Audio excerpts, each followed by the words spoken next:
Christmas and all through the house, not a creature was stirring, not even a mouse. The stockings were hung by the chimney with care, and the hope that St. Nicholas soon would be there. The children were nestled all snug in their beds, while visions of sugar plums danced in their heads. And Mamma in her kerchief and I in my cap just settled our brains for a long winter's nap. We're here in Main Street today, Sean Oak's Bar, where we have been joined by a very special visitor, Santa Claus. Thanks very much for joining us this morning. Very welcome, Emmett. You're very welcome. Santa, we're very grateful that you're here. The weather's absolutely awful outside. Many people are working from home, but you've decided to take the long trip to Oma. Tell us, how were the roads this morning? Well, the roads didn't cause me any trouble, Emmett, because as you know, I fly in by Reindeer Express. The mountain was very cold up in the air, so wrap up warm today, guys. It's very cold around Oma, but like a North Pole today. Of course. You're a man of many monikers, Santa. Some call you Santa Claus, some call you Kris Kringle, Father Christmas, the Big Man, Old St. Nick, St. Nicholas. There's so many, the list is endless. But do you have any nicknames up around the North Pole that maybe the people of Oma mightn't be so aware of? Well, there would be a few names I couldn't really mention today. However, Mrs. Claus calls me Cuddles. It's obvious, I think. I have no idea what you're talking about. It seems like you've been in this job for quite some time now, Santa. What age are you? And did you ever have any other jobs before you got into the Father Christmas business? Well, no, I never really had any other jobs. This was kind of a career that I was born into. As for my age, I'm the same age as my tongue and a little bit older than my teeth. Very good. Worked that one out. Tell us this. People are always wondering, what's the best thing to leave out for the big man on Christmas Eve? Whenever you squeeze down the chimney, no offence, what is your favourite food to see sitting there waiting for you? Well, I am partial to a chocolate chip cookie and a glass of milk. However, I have been in different houses and there have been like Swiss roll and mince pies and a few other things. And one house I even got hot chocolate.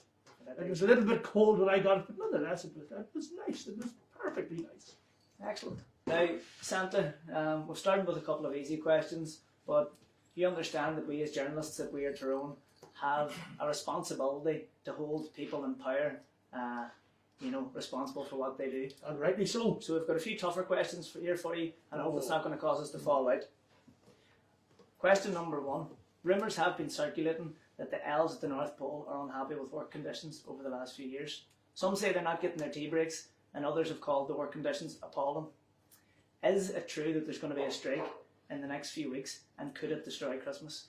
Well, them rumours are circulating in certain newspapers I would choose not to read. However, We Are Tyrone usually have it fairly accurate. Now, hold on, let me think. In terms of the employment conditions that I offer my elves, we look after our elves in the North Pole. Unlike maybe some of the health workers here in the North, of course, they don't really get the best of conditions, as we've seen recently on the side of the road. But listen, I think you look after the people who work for you, and they will look after you. Rightly said, Santa. Rightly said. However, those were lovely sentiments, but there are other issues that people have been pointing out. They say the reindeer have been getting not the best quality of carrots. Some have said that your dangerous carrots are causing them to get sick, and others say that it poses an environmental hazard to the North Pole. What do you have to say for yourself?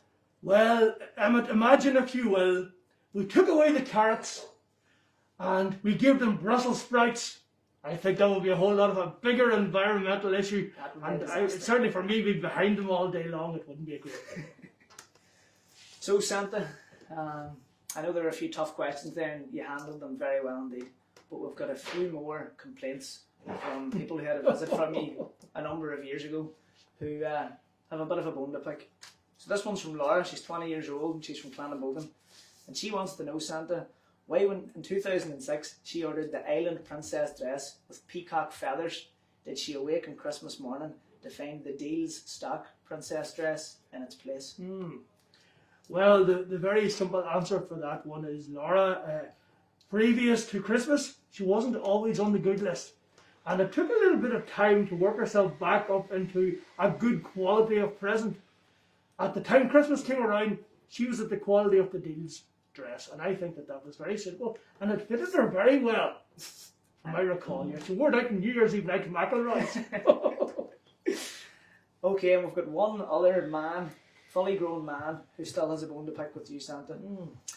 He's a certain Nigel from Drumquin, and he wants to know why, when you gave him a Scale Electric racing set for Christmas in 1981, was it then secretly taken from the house a few months later? He says that he loved that present and that he was utterly devastated whenever it left the house. Well, as we know this young Nigel fella, and if I know this Nigel, I know it's the Nigel who happens to be working in a local newspaper establishment in this vicinity, this shall we say. Nigel kept coming first in the Scale Extras. That whole Christmas Boxing Day, number one every time. He won every race.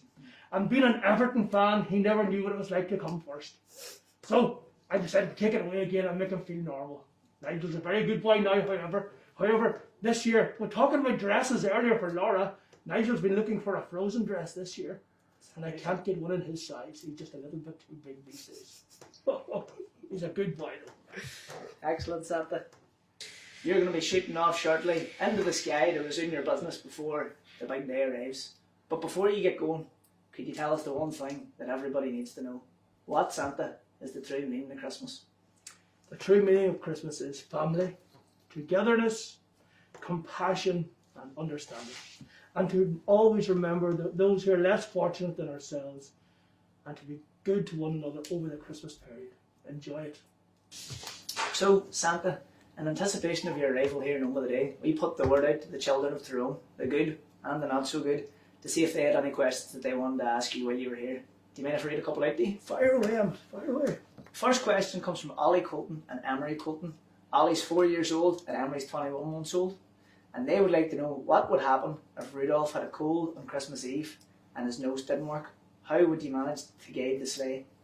That's a very simple answer, Emmett. You're going to be Rudolph for me this year.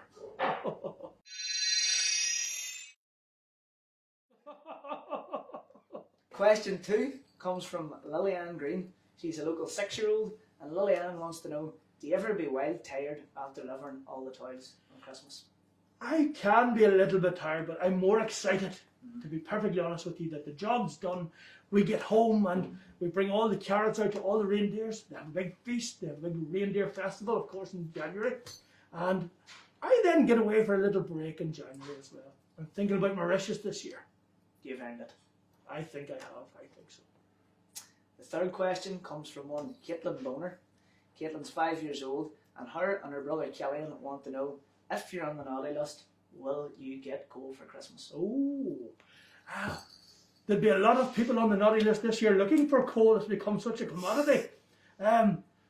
Some people get coal, but some people now just get cabbage instead. It's a little bit cheaper, and it's not really that nice to eat. Albeit I do like my greens. So I should say that, shouldn't I? You shouldn't do Santa.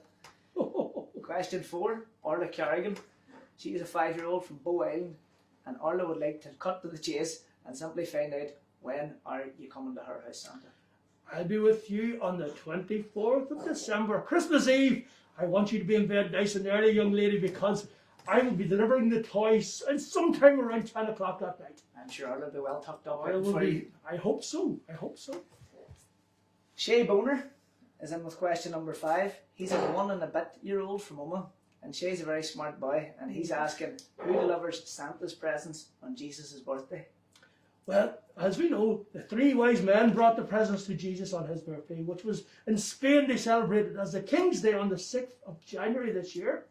And the 3 wise men, can you remember their names? Of course I can't.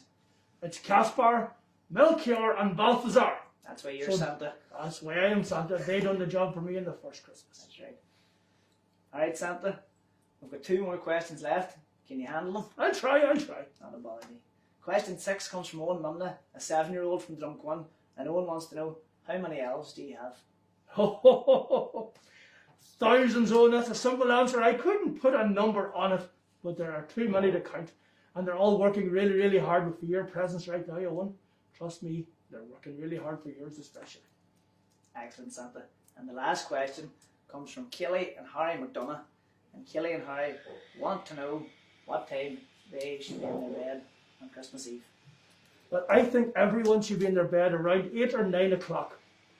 And as well as that, I am going to give everyone a gift, an extra gift this year. 12 hours sleep on Christmas Eve. Whatever time you go to sleep, that's the time you get up the next morning. So if you go at 8, you get up at 8. If you go at 9, you get up at 9. So I would expect that everybody should be in their bed around 8 or 9 o'clock. I would say there'll be some happy families hearing that. I would say so. Santa, you're the man. Thank you very much. It's a pleasure coming to meet you today, and thank you very much for being such a well-behaved boy. And away they all flew like the down of a thistle. But I heard him exclaim as he flew out of sight, "Merry Christmas to all, and to all a good night."